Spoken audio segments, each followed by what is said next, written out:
6 দফা থেকে 11 দফা, 69-এর শুরু, 71-এর যাত্রা।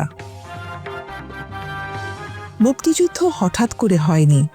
66-র 6 দফায় স্বায়ত্তশাসনের দাবিতে জন্ম নেয় আমাদের স্বাধীনতার বীজ। 69-এর 11 দফায় যা স্বাধিকারের গণদাবিতে হয় অঙ্কুরিত। এভাবেই 69-এর গণ অভ্যুত্থানে 71-এর আসন্ন জনযুদ্ধের দামামা বেজে ওঠে।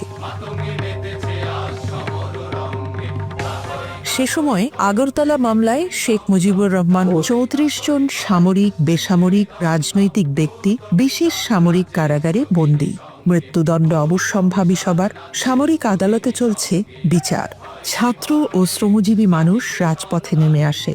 1968 সালের 7 ডিসেম্বর পুলিশের গুলিতে 3 জন শ্রমিক নিহত হলে মওলানা ভাসানী 144 ধারা ভেঙে শহীদের গায়েবানা জানাজায় রাজপথে দাঁড়ান। জানাজা পরিণত হয় মিছিলে, আর ভাসানী ভাষণ দেন মোনাজাতের সুরে।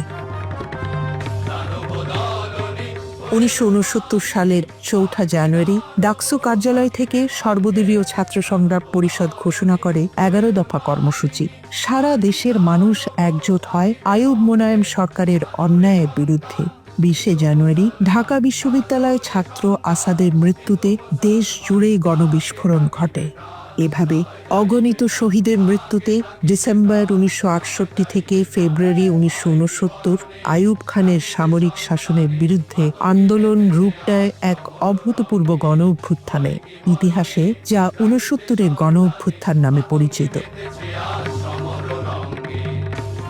6 দফার আলোকে 11 দফা হয়ে ওঠে গণমানুষের কণ্ঠস্বর। 69-এর গণ অভ্যুত্থানের ফলে পাকিস্তানের সামরিক সরকার বঙ্গবন্ধু সহ আগরতলা মামলায় আটক সকল রাজবন্দী মুক্তি দিতে বাধ্য হয়, আর ক্ষমতাচ্যুত হয় প্রেসিডেন্ট আইয়ুব খান। ক্ষমতায় বসে নতুন প্রেসিডেন্ট জেনারেল ইয়াহিয়া খান সাধারণ নির্বাচন দিতে বাধ্য হয়। পাকিস্তানের 23 বছরের ইতিহাসে আগে যা হয়নি কখনো।